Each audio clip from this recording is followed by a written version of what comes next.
आखिर पृथ्वी की कितनी ऊंचाई तक ऑक्सीजन है? धरती पर ऑक्सीजन कैसे आया? सिर्फ धरती पर ही जीवन क्यों पाया जाता है? धरती और चांद की उत्पत्ति लगभग एक ही समय में हुआ था, लेकिन चंद्रमा पर इंसान, ऑक्सीजन और कोई महासागर क्यों नहीं है?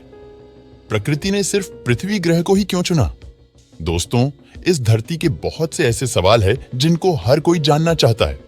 तो आइए देखते हैं इस वीडियो में जिस गोलाकार आकृति को आप देख रहे हो, ये धरती है। ये तो आप सब जानते हैं, लेकिन यहां से धरती की जमीन लगभग 10,000 किलोमीटर नीचे है, क्योंकि जब आप धरती को देखते हो उसमें समुद्री और जमीनी क्षेत्र के साथ साथ धरती का वायुमंडल भी दिखाई देता है, जो धरती के चारों तरफ गोलाकार आकृति में फैला हुआ है।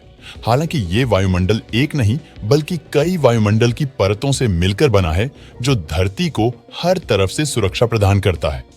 दोस्तों, जब आप धरती के वायुमंडल को अच्छे से समझोगे, तब आपको वीडियो का टॉपिक समझ में आएगा। अभी आप जहां पर बैठकर ये वीडियो देख रहे हो, वहां से लेकर ऊपर आसमान के 12 किलोमीटर तक के एरिया को ट्रोपोस्फियर या क्षोभ मंडल कहा जाता है। और इस क्षेत्र में बादल का बनना, बारिश होना, तूफान और बिजली का चमकना, मतलब मौसम संबंधित जो भी घटना होती है, वो इसी 12 किलोमीटर की ऊंचाई पर ही होती है। इसके अलावा इस क्षेत्र में पक्षी उड़ते हैं, हवाई जहाज उड़ते हैं। यहाँ पर नाइट्रोजन का स्तर 78% और ऑक्सीजन का स्तर 21% होता है। हालांकि जैसे जैसे आप 12 किलोमीटर की दूरी को तय करोगे, तो आपके साथ ये सब होगा। 0 से 4 किलोमीटर तक आप बिना ऑक्सीजन मास्क के आसानी से जीवित रह सकते हैं, जबकि 4 से 6 किलोमीटर के बाद सांस लेने में दिक्कतें शुरू हो जाती हैं।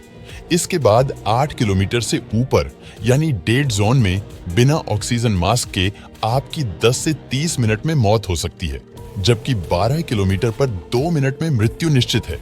इसका सबसे बड़ा कारण है कि जैसे जैसे आप ऊपर जाओगे, हवा का दबाव वैसे वैसे कम होता जाएगा, और जब हवा पतली हो जाएगी तो आपको बेहद कम ऑक्सीजन मिल पाएगा और तापमान घटकर -57 डिग्री सेल्सियस तक हो जाता है।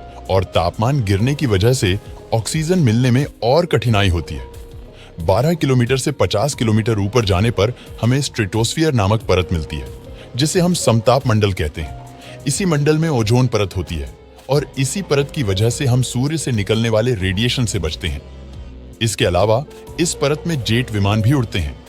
जहां क्षोभ मंडल की परत में नीचे से ऊपर आने पर तापमान में गिरावट देखने को मिलती है, तो वहीं इस परत में उल्टा होता है, क्योंकि जब आप 12 से 50 किलोमीटर की दूरी को जैसे जैसे तय करोगे, वैसे वैसे तापमान बढ़ता जाएगा, और 50 किलोमीटर पर यह तापमान -15 डिग्री सेल्सियस हो जाता है। वैसे तो समताप मंडल में भी ऑक्सीजन की मात्रा लगभग 21% होती है, लेकिन यहाँ हवा पतली और कम घनत्व वाली होती है, तो यहाँ पर आपको ऑक्सीजन मास्क के साथ साथ स्पेस सूट भी पहनना होगा, क्योंकि हमें सूर्य के रेडिएशन से भी तो बचना है।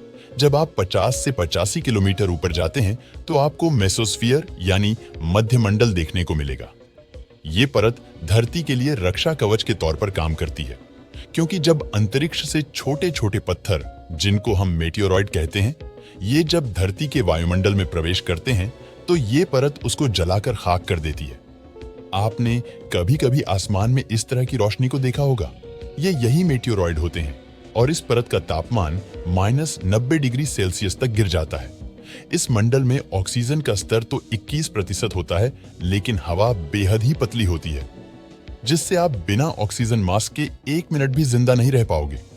इसके अलावा बिना स्पेस सूट के यहाँ वायु दबाव इतना कम होता है कि इंसान का खून उबल सकता है।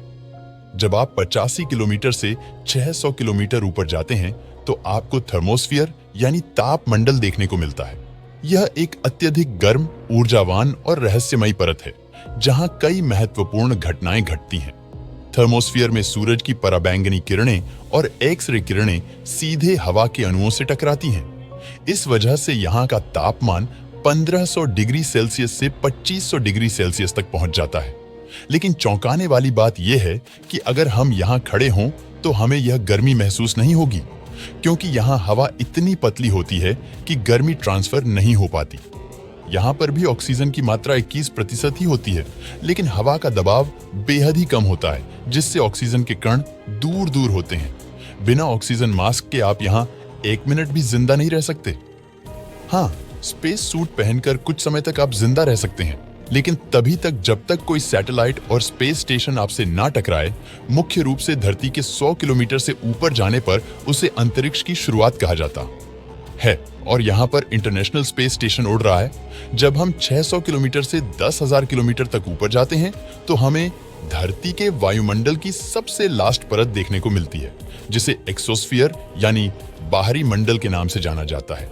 इस परत के जैसे जैसे आप ऊपर जाओगे, आपको धरती की ग्रेविटी कमजोर होती दिखेगी।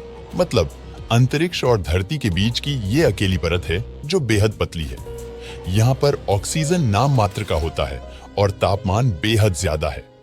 इस परत में इंसानों द्वारा छोड़ी गई बहुत सी सैटेलाइट देखने को मिलेंगे, जिसमें जीपीएस सैटेलाइट, संचार सैटेलाइट, मौसम सैटेलाइट आदि शामिल होते हैं। यानी 10,000 किलोमीटर से जब आप ऊपर जाओगे तो धरती की कोई भी परत आपको दिखाई नहीं देगी, लेकिन धरती का गुरुत्वाकर्षण बल कई लाख किलोमीटर दूर तक फैला हुआ है। हालांकि दूरी के हिसाब से इसके गुरुत्वाकर्षण बल में कमी आती रहती है, लेकिन एक पॉइंट ऐसा भी आता है जहां पृथ्वी का गुरुत्वाकर्षण बल 0 हो जाता है, जिसे हिल स्फीयर कहते हैं, जो धरती से 15 लाख किलोमीटर दूर है, क्योंकि यहां से सूर्य की ग्रेविटी काम करने लगती है। अब जानते हैं पृथ्वी पर ऑक्सीजन कैसे आया। पृथ्वी पर ऑक्सीजन मुख्य रूप से साइनोबैक्टीरिया द्वारा लगभग 3 अरब साल पहले किए गए प्रकाश संश्लेषण से आया। चांद और धरती लगभग एक ही समय में बने, तो फिर चांद पर जीवन क्यों नहीं है दोस्तों? इसके लिए आपको यह समझना होगा कि हमारे सोलर सिस्टम का कौन सा ग्रह है जो हैबिटेबल जोन में आता है। हैबिटेबल जोन उसे कहते हैं जो अपने सूर्य से ना बहुत कम दूरी पर हो और ना बहुत ज्यादा दूरी पर, और सारे ग्रहों में धरती ही ऐसा ग्रह है जो हैबिटेबल जोन में मौजूद है। अनुमानों के अनुसार हो सकता हो कि धरती की ही तरह बुध, शुक्र और मंगल के साथ साथ चांद पर भी मिनरल्स और पानी के कणों की बारिश हुई हो, लेकिन बुध ग्रह का सूर्य के बेहद पास होने के कारण इसके मिनरल्स सूख गए हो, और यही शुक्र ग्रह के भी साथ हुआ हो, क्योंकि ये भी सूर्य के बेहद नजदीक है। इसके बाद आता है मंगल ग्रह, जो धरती के मुकाबले सूर्य से बेहद ज्यादा दूरी पर मौजूद है और यहाँ का मिनरल्स अत्यधिक ठंड के कारण जम गया हो।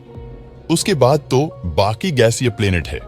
अब बचता है हमारा चांद, जिस पर मिनरल्स की बारिश हुई हो, लेकिन बेहद कम ग्रेविटी होने के कारण सारे मिनरल्स धीरे धीरे अंतरिक्ष में चले गए हो। हालांकि प्रकृति के रहस्य को पूर्ण रूप से जानना हम इंसानों के लिए अभी संभव नहीं है। दोस्तों, वीडियो पसंद आया हो तो लाइक और शेयर करें।